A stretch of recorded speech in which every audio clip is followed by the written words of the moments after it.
거꾸러질 때가 오히려 되는 때이다라는 제목으로 하나님 말씀 증거하도록 하겠습니다. 성전이 완공되었습니다. 7년 걸렸습니다. 7년에서 7년 반 걸렸습니다. 가장 중요한 언약궤를 가지고 옵니다. 그때 예배 드릴 때 하나님의 영광이 임하게 되었다는 것입니다. 그래서 오늘 성전의 가장 중요한 게 뭐냐? 두 가지라는 거예요. 첫째는 말씀이 있어야 되고, 두 번째는 임재, 하나님의 임재의 영광이 있어야 된다. 현실 교회도 마찬가지죠. 교회는 언약궤, 그러니까 말씀이죠. 말씀이 있어야 되고 날마다 하나님의 임재를 통한 영광이 있어야 된다. 그래서 전반부가 10절까지고 후반부가 14절까지 나와 있다라는 것입니다. 먼저 서론적으로 성전을 완공할 때의 모습을 보여주고 있는데, 건설 기간이 7년이라 그랬죠. 근데 재료는 누가 준비했습니까? 아버지 다윗이 거의 다 준비한 거죠. 다 짓고도 남았습니다. 재료들이 쭉 남았어요. 남은 것을 성전 곳간에 두었다, 그런 얘기를 합니다. 왜 그랬을까요? 증축도 필요하고 개축도 필요하고 유지 보수도 필요하기 때문에 그렇게 말할 수도 있지만, 다른 용도로 쓰지 않겠다 이런 거예요. 하나님의 전을 짓기 위해서 모아놓은 거는 다른 용도로 쓰지 않냐고, 하나님을 위해서만 다 쓰겠다, 그런 얘기입니다. 오늘 1절을 한번 읽어보겠습니다. 시작. 솔로몬이 여호와의 전을 위하여 만드는 모든 일을 마친지라. 이에 솔로몬이 그의 아버지 다윗이 드린 은과 금과 모든 기구를 가져다가 하나님의 전 곳간에 두었더라. 우리는 어떤 일을 하고자 할 때 이렇게 자기 힘을 분석을 하잖아요. 필요하겠죠. 분석을 해서 힘을 이렇게 분산시킵니다. 그래서 n분의 1로 나누죠. 그래서 하나님의 일은 이 정도 하고, 또 나의 일은 이 정도 하고, 가정 일은 이 정도 하고, 이게 인간적인 방식입니다. 이렇게 n분의 1로 나누는 거. 그런데 오늘 이 내용을 보니까 하나님의 일은 그렇게 하는 게 아닌 것 같아요. 하나님에 대해서 100% 충성하고, 그러면 나는 뭐로 살아요? 그러면 하나님께서 또 100% 채워주시고. 그래서 성도의 삶을 보면은 어찌 믿음 없는 사람들이 보면 대책이 없는 삶이에요. 충성도 100%. 근데 하나님이 채워주시는 것도 100%. 그런 삶입니다. 그러니까 믿음의 삶은 그렇게 보인다는 거예요. 실제로 그렇게 살아간다는 거예요.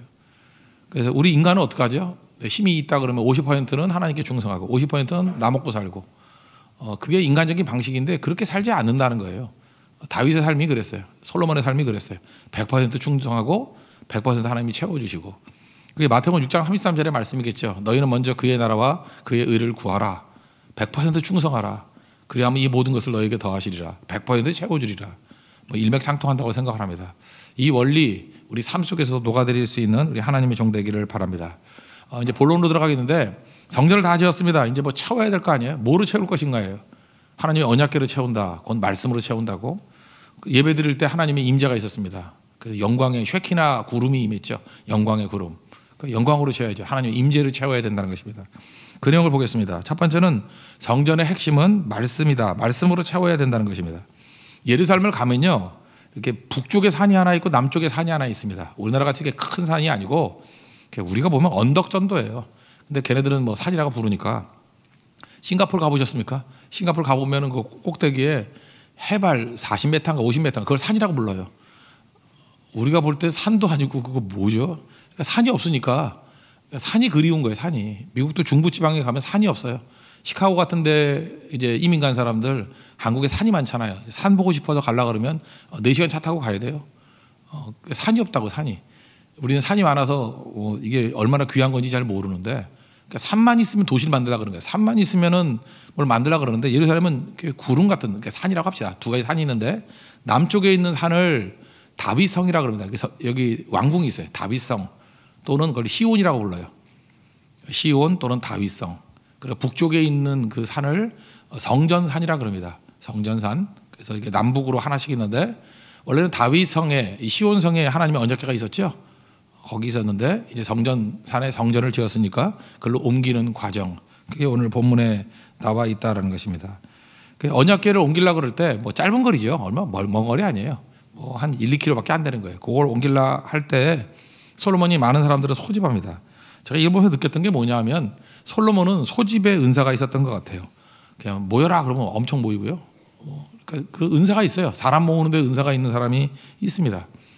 돈 모으는데 은사가 있는 사람이 있어요. 그 펀드레이징이라고 그러죠. 이렇게 모금하고 할 때 참 잘하는 사람이 있어요.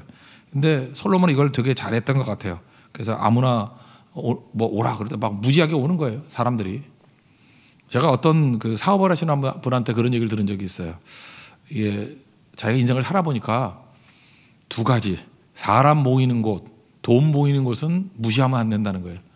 사람이 굉장히 귀하게 여기는 게 뭐냐면 시간이고 돈인데, 시간을 투자하고 돈을 투자해서 사람들이 모이고 또 돈도 내고 하는 거 굉장히 무서운 거라고. 어딜 가보나 뭐가 있다고. 그래서 자기는 어딜 다니면서 사람 많이 모이는 곳, 돈 많이 모이는 곳, 그거 배우려고 한다고. 그 벤치마킹 하려고 그런다고. 저도 그 의미가 있다고 생각합니다. 솔로몬이 그런 사람이었어요. 뭐가 있잖아요. 그러니까 사람이 모이고. 그래서 이렇게 일이 되더라는 것입니다. 2절부터 4절까지 내용을 한번 보겠습니다. 시작. 이에 솔로몬이 여호와의 언약궤를 다윗 성고 시온에서부터 메어 올리고자 하여 이스라엘 장로들과 모든 지파의 우두머리 곧 이스라엘 자손의 족장들을 다 예루살렘으로 소집하니 일곱째 달 절기에 이스라엘 모든 사람이 다 왕에게로 모이고 이스라엘의 장로들이 이름에 레위 사람들이 궤를 매니라. 여기 이제 다 모였는데 이제 또 하나가 여기 특이점이 있는 게 뭐냐면 성막에 있던 기구도 있잖아요. 성막, 그건 기브온 산당에 있던 건데 성막에 있던 도구들도 다 가지고 왔다라는 것입니다. 우리 그 옛말에 온고지신 이런 말이 있죠. 온고, 원래는 온고이지신인데 옛 것을 익히고 그리고 지신, 새로운 것을 안다 그런 뜻이죠. 우리 신앙인들은 잊지 말아야 됩니다. 옛날 거 다 버리고 새 것만 한다 그거 아니에요.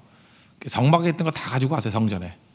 그리고 새로운 성전을 드린 거죠.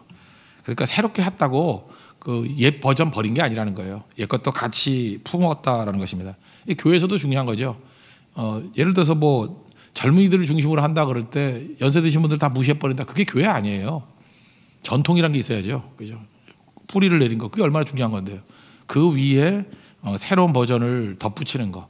그래서 세대 간의 갈등을 일으키는 것은 교회가 아니고 화평을 이루는 것입니다. 여기 보면은 올 때 제사를 드렸다는 얘기가 나오는데 양과 소를 드려서 이 제사가 무슨 제사냐면 화목제입니다. 화목제.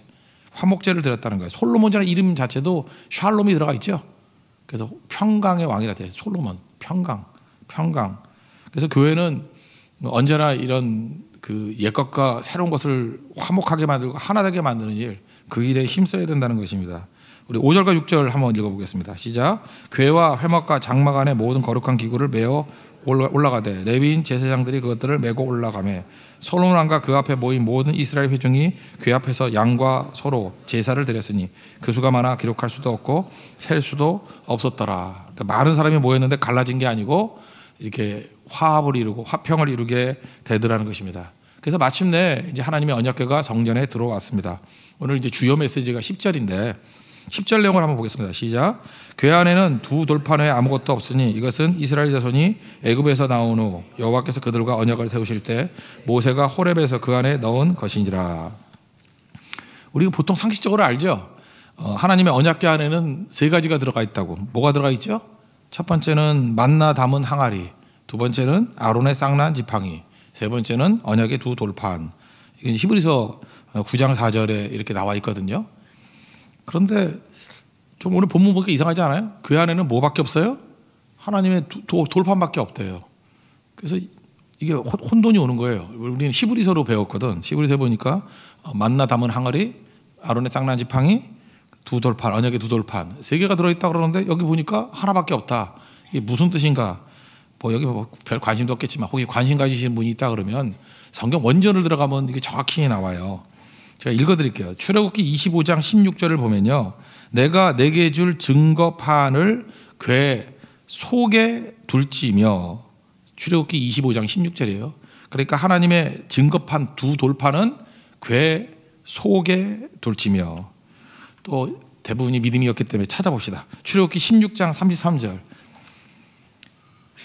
아론의 쌍난 지팡이하고 만나 담은 항아리는 어떻게 되는지 한번 봅시다. 출애굽기 16장 33절, 34절 다 가시겠습니다. 시작. 또 모세가 아론에게 이르되 항아리를 가져다가 그 속에 만나 한 오매를 담아 여호와 앞에 두어 너희 대대로 간수하라. 34절 아론이 여호와께서 모세에게 명령하신 대로 그것을 증거판 앞에 두어 간수하게 하였고. 그러니까 하나님의 언약궤 안에는 돌판만 들어가 있는 거고 언약궤 앞에 둔 거예요. 앞에. 성경을 정확히 보면은 안에 있는 게 아니고 앞에 그걸 다 합쳐가지고 그냥 언약궤라 그러는 거예요. 앞에. 그 다음에 민수기 17장 10절을 한번 보십시오. 민수기 17장 10절 앞으로 가면 되죠. 민수기 17장 10절 출애굽기 레위기 민수기니까 17장 10절 다 같이 했습니다. 시작. 여호와께서 또 모세에게 이르시되 아론의 지팡이는 증거케 앞으로 도로 가져다가 거기 간적하여 거기까지요. 여기 보니까 어디다 두라고요? 증거게 앞으로 도로 가져다가. 그러니까 우리가 되게 신약만 보니까 신약만 봐가지고 그냥 하나님의 언약궤 안에 세계가 들어가 있다 이렇게 배웠고 또 주일학교 때도 그렇게 배웠잖아요. 그죠? 그런 오해 중에 하나가 뭐죠? 한글 창제를 누가 했어요? 세종대왕과 집현전 학사들이 이렇게 했다 그러는데 해례본 같은 데 보면은 세종대왕 혼자 했어요. 혼자. 그것도 오해라고. 그러니까 그렇게 중요한 걸 혼자 했을 리가 있나? 이렇게 생각하잖아요. 우리는. 그죠? 그렇게 중요한 걸 혼자 했을 리가 있나? 이거 우리 되게 그러잖아요. 밑에 사람 다 시키잖아. 그래서 집현전 학사들이 다 해놓고 난 다음에 자기가 했다 그런 거다 생각해서 세종과 집현전 학사 그러는데 거기 내용들을 보면요. 집현전 학사들은 한글 만든다 할 때 언문 왜 만드냐고 항의했어요. 최만리부터 시작해서. 대부분이 항의했다고. 항의하고 혼자 만든 거예요. 혼자. 세종대왕이 꽤 훌륭하시고 똑똑한 학자예요. 언어학에 있어 탁월한 분이었다고. 혼자 만들고 그 다음에 해례본을 밑에 애들 시킨 거예요. 다 가르쳐주고 난 다음에 이런 원리로 만들었다. 그래서 해례본만 설명을 한 거예요. 나중에 사람들이. 만든 건 혼자 만들었다는 게 도처에 나와요. 그런 거와 마찬가지로 우리도 선입견이 있죠. 하나님의 언약궤 그러면 세계가 안에 들어가 있다고 가지고 있던 선입견이 있어요. 근데 아니라고. 정확히 보면은 언약궤 안에는 두 돌판만 들어가 있고 그 다음에 만나 담은 항아리와 아론의 쌍난 지팡이는 그 앞에 뒀다고. 그게 마치 궤에 막대기 긴 게 어떻게 들어가요? 그러니까 마술사야? 이게 잡아가지고 들어가나? 이해가 되시죠? 그래서 우리는 오해하지 않았으면 좋겠습니다. 사실 은 메시지도 아닌데 굉장히 재밌게 듣네. 하여튼간에 그렇습니다. 주요한 메시지는 뭐냐면 이거예요. 이 하나님의 언약궤가 제일 중요한 건데 이게 뭉텅그려 전부 다 언약궤라 그래요. 그 지성소 안에 있는 것들을 다. 근데 문제는 우리가 인생을 살다 보면 세 가지가 다 필요한 거죠.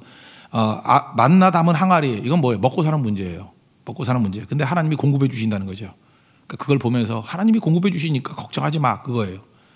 또 하나는 아론의 쌍난 지팡이는 뭐예요? 통치거든요. 하나님이 통치하시는 거야. 니네가 통치하는 게 아니야. 그래서 하나는 공급, 또 하나는 통치. 그리고 두 돌판은 말씀이에요. 근데 이 세 가지가 다 필요하다는 거야, 인생은.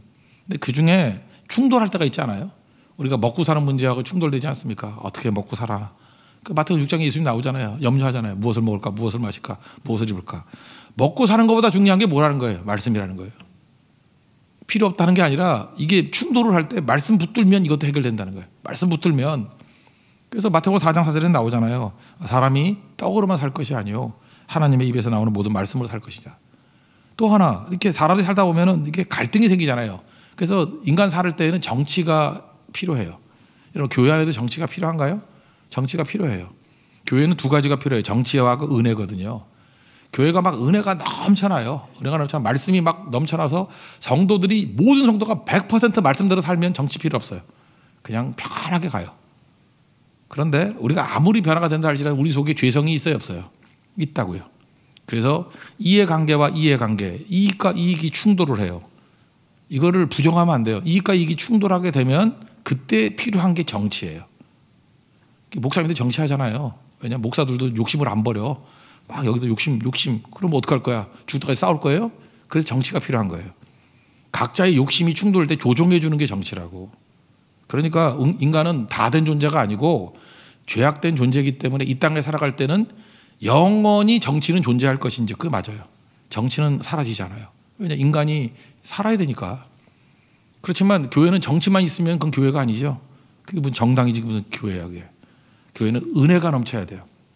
그러니까 제가 볼 때 합리적으로 진짜 좋은 교회는요. 은혜가 90% 이상을 차지해야 돼요. 은혜가 충만하면 모든 게 다 은혜 가운데 사랑과 은혜 가운데 다 해결이 돼요. 그리고 한 10% 정도 정치가 해결을 해줄 때 건강한 교회예요. 반면에 여러분 가면 이게 뭐 교회야 뭐야 이럴 때 보면은 정치가 80% 이상 차지하는 교회가 있어요. 그래서 맨날 가가지고 정치하기 바빠. 은혜는 찔끔찔끔 죽지 않을 정도로. 그러면 그게 좀 교회답지 못하다 그러는 거죠. 그러니까 우리의 꿈은 은혜만 100%. 아마 그러면 여러분 여기 없을 거예요. 다 승천해가지고 다 천국 갔을 거예요. 그러니까 90% 이상. 그러니까 은혜가 언제나 넘쳐야 돼요. 은혜가 넘쳐나는 교회가 될 때 필요한 것이고 갈등 문제가 있을 때 풀어가야 된다고요. 그래서 필요한 게 뭐예요? 정치와 말씀이 충돌할 때 잠깐 정치 쪽으로만 발달하려고 그러지 말고 말씀을 통해서 은혜가 임해야 된다는 거예요. 그게 교회다. 그러니까 교회는 언제나 불완전한 겁니다. 이렇게 갈등이 있고 균형이 있는 거예요. 언제나 말씀이 충만할 때는 해결이 되다가 이게 없어져 버리면 또 무너지고. 그래서 이 지성소에 있는 이 세 가지 언약궤, 두돌판과 만나다만 항아리와 아론의 쌍난 지팡이, 이건 우리에게 주는 중요한 메시지가 있다고 생각을 합니다. 그래서 교회에서 제일 중요한 게 뭐예요? 말씀이다. 말씀이 있을 때 은혜가 충만한 교회가 될 수 있다는 것입니다. 우리가 말씀이 중심이 되고 또 말씀이 흘러넘치는 우리 거룩한 교회가 되기를 축원합니다. 그래서 두 번째 파트는 11절부터 14절까지인데 이제 하나님의 영광이 임한 거죠. 임재를 통한 영광. 제일 중요한 게 뭐 14절만 한번 읽어보겠습니다. 시작. 제사장들이 그 구름으로 말미암아 능히 서서 섬기지 못하였으니 이는 여호와의 영광이 여호와의 전에 가득함이었더라. 예배를 드렸더니 하나님의 임재가 있게 되었습니다. 그래서 임재만큼 중요한 게 어디 있죠? 하나님의 교회는 하나님의 임재가 있어야 돼요. 예배를 통해서 하나님이 임재해 주셔요. 그럼 영광이 임하게 되거든요. 영광이 임할 때 나타나는 특징이 여기 나오잖아요. 능히 서서 섬기지 못하였으니. 하나님의 임재가 강력하게 임하게 되면요, 다 꼬꾸라지게 돼 있어요. 꼬꾸라진다가 맞는데 표준어는 거꾸러진다라고 그래요. 이게 가슴에 와닿진 않아. 예, 꼬꾸라지는 거예요. 그래서 표준어로 거꾸러진다고 썼지만 꼬꾸라지는 거예요. 꼬꾸라지는 거라고요. 이렇게 팍 쓰러지는 거라고요. 하나님의 영광이 임하는 곳에, 임재가 임하는 곳에는 다 거꾸러짐이 있어요. 능히 서지 못하다 그러잖아요. 능히 서지 못하고 서서 섬기지 못한대요. 그럼 망해야 될 거 아니에요. 근데 그때 그게 교회예요. 모든 성들이. 그래서 하나님 영광을 바라볼 때 이사야도 그렇고 베드로도 그렇고 다 엎드리잖아요. 꼬꾸러지잖아요. 주님, 나는 죄인입니다. 나를 떠나소서. 화로다 나여 망하게 되었도다. 내가 이 죄인 가운데 있으면서, 죄 가운데 있으면서 영광의 하나님을 배웠다. 다 꼬꾸라지잖아요.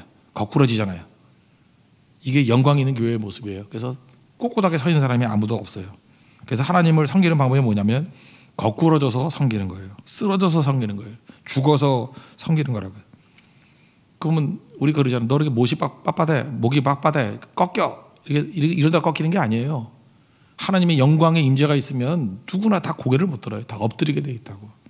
그때 하나님의 능력이 나타나게 된다는 것입니다.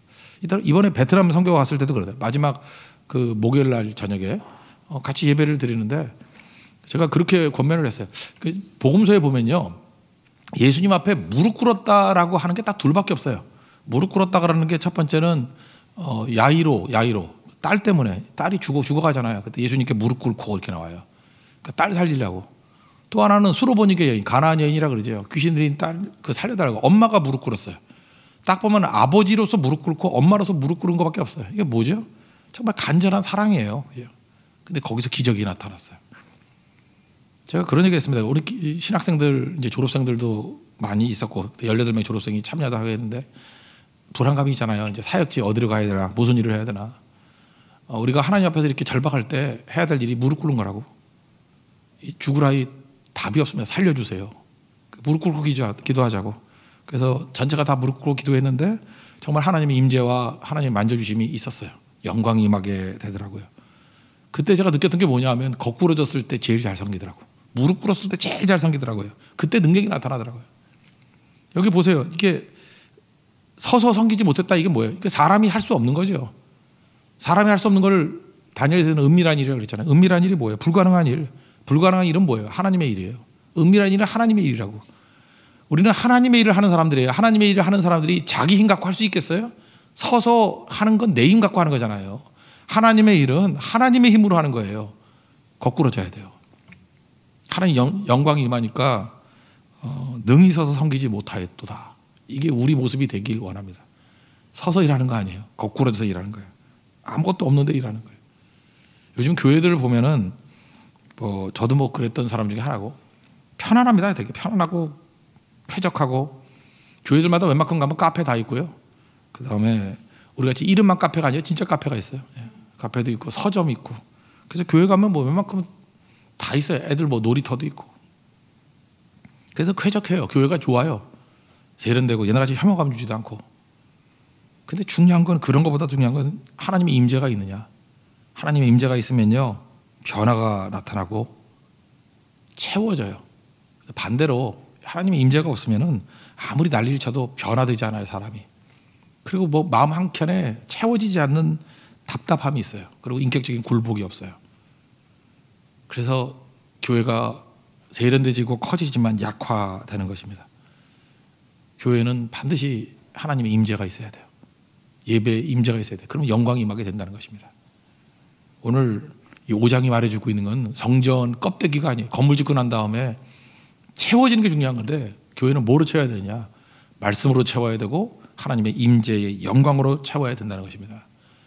그럴 때 교회가 교회 될 수 있고, 성도들은 다 능히 서서 섬기지 못하는 종들이 되어서 다 쓰러져 있는 것 같이 보이지만, 자기 개성이 다 죽는 것 같이 보이지만, 자기 힘이 다 죽는 것 같이 보이지만 가장 강력한 교회가 될 수 있다는 것입니다. 우리 5장에 나오는 이 교회의 모습을 꿈꾸고 이런 교회가 되는 축복이 임하기를 기원합니다. 자리에서 일어나겠습니다. 날이 저물어 갈 때 찬양하겠습니다. 주가 일하시네.